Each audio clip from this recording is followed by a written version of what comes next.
श्री गणेशाय नमः। पूर्व भाग प्रथम पाद। श्रद्धा भक्ति वर्णाश्रमोचित आचार तथा सत्संग की महिमा। मृकुंड मुनि की तपस्या से संतुष्ट होकर भगवान का मुनि को दर्शन देना तथा वरदान देना। श्री शनक जी ने कहा, नारद, श्रद्धा पूर्वक आचरण में लाए हुए सब धर्म मनोवांछित फल देने वाले होते हैं। श्रद्धा से सब कुछ सिद्ध होता है और श्रद्धा से ही भगवान श्री हरि संतुष्ट होते हैं। भक्ति योग का साधन भक्ति पूर्वक ही करना चाहिए तथा सत्कर्मों का अनुष्ठान भी श्रद्धा भक्ति से ही करना चाहिए। विप्रवर नारद, श्रद्धाहीन कर्म कभी सिद्ध नहीं होते। जैसे सूर्य का प्रकाश समस्त जीवों की चेष्टा में कारण होता है, उसी प्रकार भक्ति संपूर्ण सिद्धियों का परम कारण है। जैसे जल संपूर्ण लोगों का जीवन माना गया है, उसी प्रकार भक्ति सब प्रकार के सिद्धियों का जीवन है। जैसे सब जीव जंतु पृथ्वी का आश्रय लेकर जीवन धारण करते हैं, उसी प्रकार भक्ति का सहारा लेकर सब कार्यों का साधन करना चाहिए। श्रद्धालु पुरुष को धर्म का लाभ होता है, श्रद्धालु ही धन पाता है। श्रद्धा से ही कामनाओं की सिद्धि होती है और श्रद्धालु पुरुष ही मोक्ष प्राप्त करता है। मुनिश्रेष्ठ, दान, तपस्या अथवा बहुत दक्षिणा वाले यज्ञ भी यदि भक्ति से रहित हैं तो उनके द्वारा भगवान विष्णु संतुष्ट नहीं होते। मेरु पर्वत के बराबर सुवर्ण की करोड़ों सहस्त्र राशियों का दान भी यदि बिना श्रद्धा भक्ति के किया जाए तो वह भी निष्फल हो जाता है। बिना भक्ति जो तपस्या की जाती है वह केवल शरीर को सुखाना मात्र है। बिना भक्ति जो भविष्य का हवन किया जाता है वह राख में डाली हुई आहुति के समान व्यर्थ है। श्रद्धा भक्ति के साथ मनुष्य जो कुछ थोड़ा सा भी सत्कर्म करता है वह उसे अनंत काल तक अक्षय सुख देने वाला होता है। ब्राह्मण, वेदोक्त अश्वमेघ यज्ञ का 1,000 बार अनुष्ठान क्यों न किया जाए, यदि वह श्रद्धा भक्ति से रहित है तो सब का सब निष्फल हो जाता है। भगवान की उत्तम भक्ति मनुष्यों के लिए कामधेनु के समान मानी गई है। उसके रहते हुए भी अज्ञानी मनुष्य संसार रूपी विष का पान करते हैं। यह कितनी आश्चर्य की बात है। ब्रह्मपुत्र नारद, इस आसार संसार में ये 3 बातें ही सार है: भगवत भक्तों का संग, भगवान विष्णु की भक्ति और सुख दुख आदि द्वंद्वों को सहन करने का स्वभाव। ब्राह्मण, जिसके मन में दूसरों के दोष को देखने की प्रवृत्ति है, उनके किए हुए भजन, दान आदि सभी कर्मों को निष्फल जानो। भगवान विष्णु उनसे बहुत दूर हैं। जो दूसरों की संपत्ति देखकर मन ही मन संतप्त होते हैं, जिनका चित्त पाखंडपूर्ण आचारों में ही लगा रहता है, वे व्यर्थ कर्म करने वाले हैं। भगवान श्री हरि उनसे बहुत दूर हैं।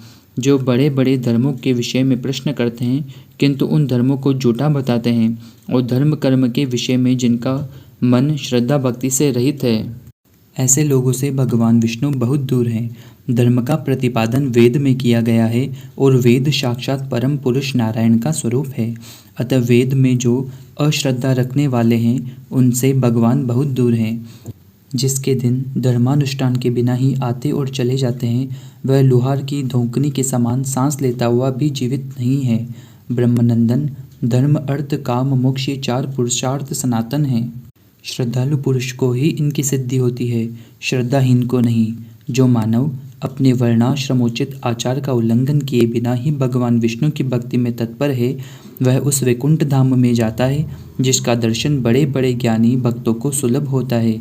मुनीश्वर, जो अपने आश्रम के अनुकूल वेदोक्त धर्मों का पालन करते हैं और भगवान विष्णु के भजन ध्यान में लगे रहते हैं, वह परम पद को प्राप्त होते हैं। आचार से धर्म प्रकट होता है और धर्म के स्वामी भगवान विष्णु हैं। अतः जो अपने आश्रम के आचार में संलग्न है, उसके द्वारा भगवान श्री हरि सर्वदा पूजित होते हैं। जो 6 अंगों सहित वेदों तथा उपनिषदों का ज्ञाता होकर भी अपने वर्णाश्रमोचित आचार से घिरा हुआ है, उसी को पतित समझना चाहिए, क्योंकि वह धर्म कर्म से भ्रष्ट हो चुका है। भगवान की भक्ति में तत्पर तथा भगवान विष्णु के ध्यान में लीन होकर भी जो अपने वर्णाश्रमोचित आचार से भ्रष्ट हो, उसे पतित कहा जाता है। द्विजश्रेष्ठ, वेद, भगवान विष्णु की भक्ति तथा शिव भक्ति भी आचार भ्रष्ट मूढ़ पुरुष को पवित्र नहीं करती। ब्राह्मण, पुण्य क्षेत्रों में जाना, पवित्र तीर्थों का सेवन करना अथवा भांति भांति के यज्ञों का अनुष्ठान भी आचार भ्रष्ट पुरुष की रक्षा नहीं करता। आचार से स्वर्ग प्राप्त होता है, आचार से सुख मिलता है और आचार से ही मोक्ष सुलभ होता है। आचार से क्या नहीं मिलता। साधु श्रेष्ठ, संपूर्ण आचारों का, समस्त योगों का तथा स्वयं हरि भक्ति का भी मूल कारण भक्ति ही है। सबको मनोवांछित फल प्रदान करने वाले भगवान विष्णु भक्ति से ही पूजित होते हैं। अतः भक्ति संपूर्ण लोकों की माता कही जाती है। जैसे सब जीव माता का आश्रय लेकर जीवन धारण करते हैं, उसी प्रकार समस्त धार्मिक पुरुष भक्ति का आश्रय लेकर जीते हैं। नारद जी अपने वर्ण और आश्रम के आचार का पालन करने में लगे हुए पुरुष यदि भगवान विष्णु की भक्ति प्राप्त हो जाए तो तीनों लोकों में उसके समान दूसरा कोई नहीं। भक्ति से कर्मों की सिद्धि होती है और उन कर्मों से भगवान विष्णु संतुष्ट होते हैं। उनके संतुष्ट होने पर ज्ञान प्राप्त होता है और ज्ञान से मोक्ष मिलता है। भक्ति तो भगवत भक्तों के संग से प्राप्त होती है, किंतु भगवत भक्तों का संग मनुष्य को पूर्व जन्म के संचित पुण्य से ही मिलता है। जो वर्णाश्रमोचित कर्तव्य के पालन में तत्पर, भगवत भक्ति सच्चे अभिलाषी तथा काम क्रोध आदि दोषों से मुक्त है, वे ही संपूर्ण लोगों को शिक्षा देने वाले संत हैं। ब्राह्मण जो पुण्यात्मा अथवा जितेंद्रिय नहीं है, उन्हें परम उत्तम सत्संग की प्राप्ति नहीं होती। यदि सत्संग मिल जाए तो उसमें संपूर्ण पूर्व जन्मों के संचित पुण्यों को ही कारण जानना चाहिए। जिसके पूर्व जन्मों में किए हुए समस्त पाप नष्ट हो जाते हैं, उसी को सत्संग सुलभ होता है, अन्यथा उसकी प्राप्ति असंभव है।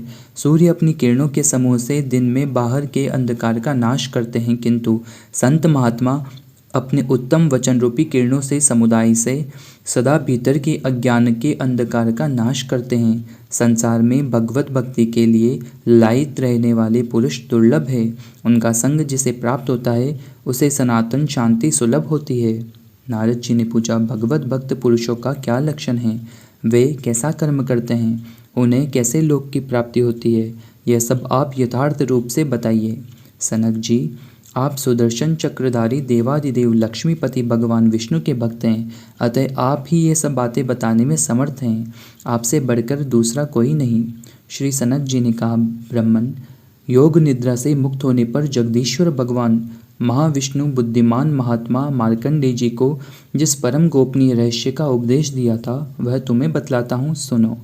वे जो परम ज्योति स्वरूप देवादिदेव सनातन भगवान विष्णु हैं, वही जगत रूप में प्रकट होते हैं। इस जगत के सृष्टा भी वे ही है। भगवान शिव तथा ब्रह्मा भी उन्हीं के स्वरूप हैं। वे प्रलय काल में भगवान रुद्र से प्रकट होते हैं और समस्त ब्रह्मांड को अपना ग्रास बनाते हैं। स्थावर जंगम रूप संपूर्ण जगत नष्ट होकर जब एकार्णव के जल में विलीन हो जाता है, उस समय भगवान विष्णु ही वटवृक्ष के पत्र पर शिशु रूप से शयन करते हैं। उनका एक एक रोम असंख्य ब्रह्मा आदि से विभूषित होता है।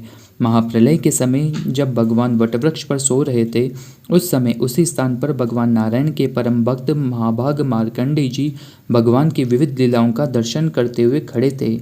ऋषियों ने पूछा, मुनि, हमने पहले से सुन रखा है कि उस महाभयंकर प्रलय में स्थावर जंगम समस्त प्राणी नष्ट हो जाते हैं और एकमात्र भगवान श्री हरि ही विराजमान थे। जब समस्त चराचर जगत नष्ट होकर एकार्णव के जल में विलीन हो चुका था, तब उस समय अपना ग्रास बनाने वाले श्री हरि ने मार्कंडेय मुनि को किसके लिए बचा रखा था?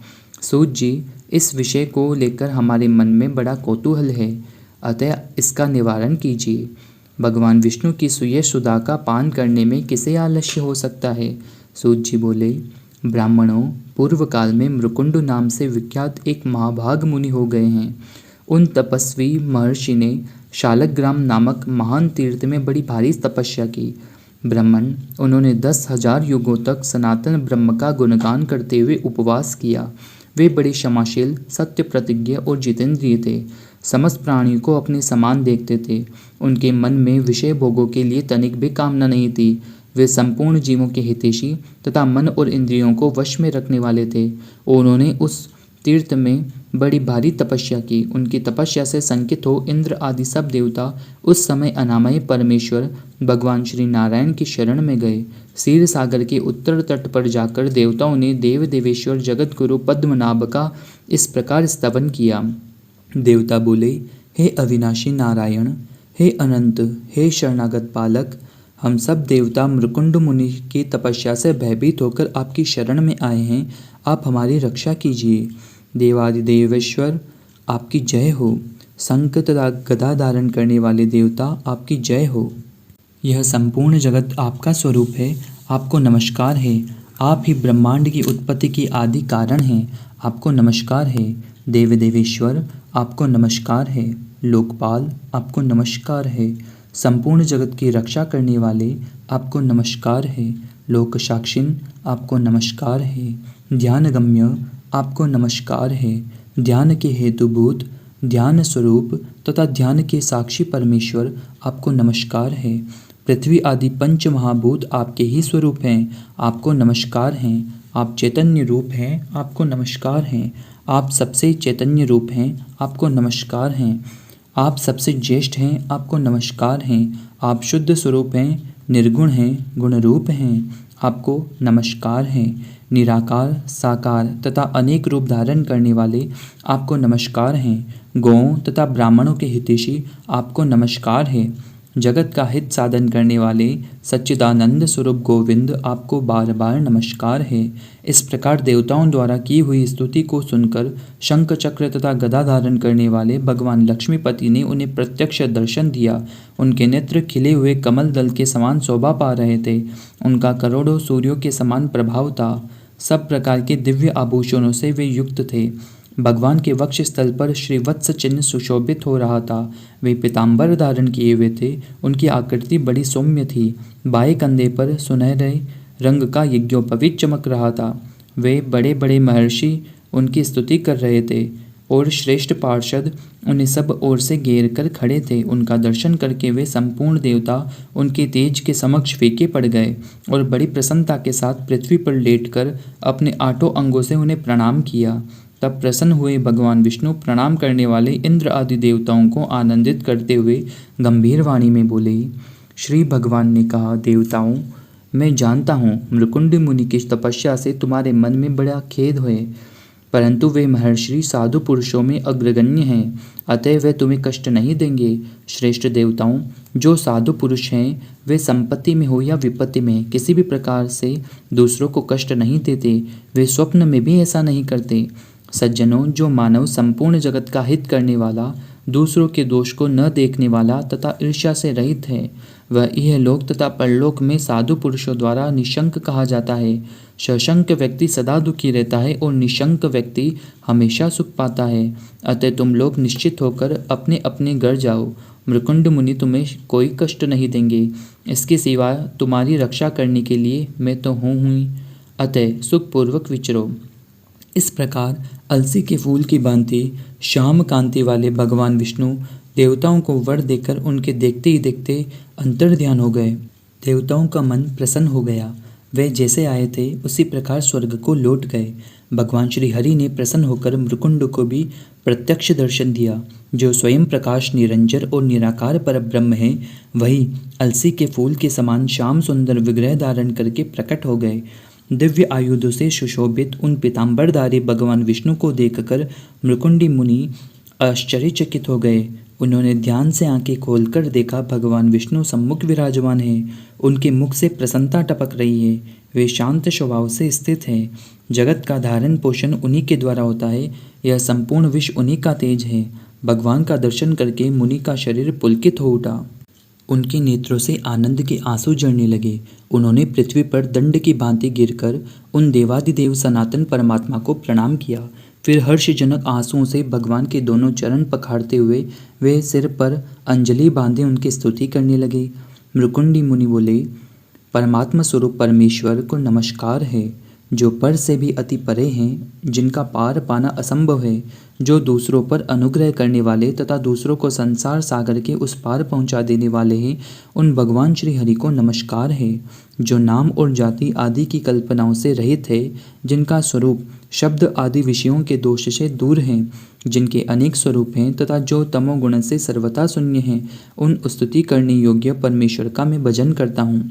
जो वेदांत वेद्य और पुराण पुरुष हैं, ब्रह्मा आदि से लेकर संपूर्ण जगत जिनका स्वरूप है, जिनकी कहीं भी उपमा नहीं है, जो भक्त जनों पर अनुग्रह करने वाले हैं, उन स्तवन करने योग्य आदि पुरुष परमेश्वर की मैं आराधना करता हूँ। जिनके समस्त दोष दूर हो गए हों और जो एकमात्र ध्यान में स्थित रह गए हो, जिनकी कामना निवृत्त और मोह से दूर हो गए हैं, ऐसे महात्मा पुरुष जिनका दर्शन करते हैं, संसार बंधन को नष्ट करने वाले उन परम पवित्र परमात्मा को मैं प्रणाम करता हूँ।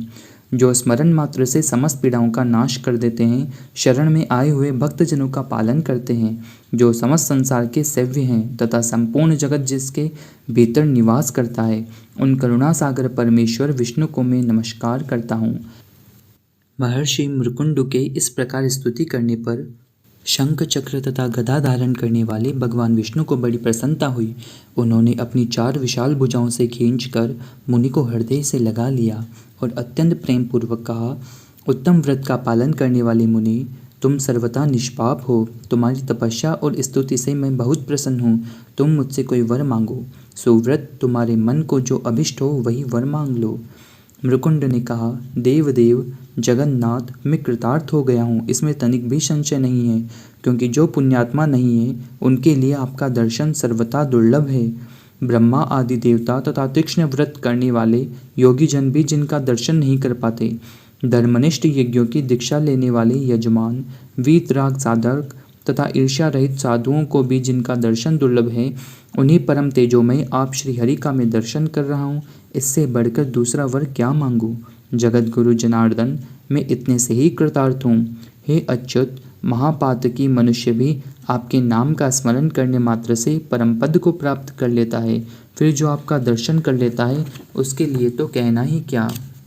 श्री भगवान बोले, ब्राह्मण, तुमने ठीक कहा।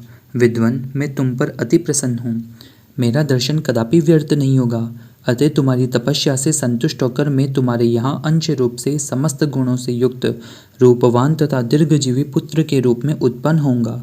मुनिश्रेष्ठ, जिसके कुल में मेरा जन्म होता है उसका समस्त कुल मोक्ष को प्राप्त कर लेता है। मेरे प्रसन्न होने पर तीनों लोकों में ऐसा कौन सा कार्य है जो असाध्य हो?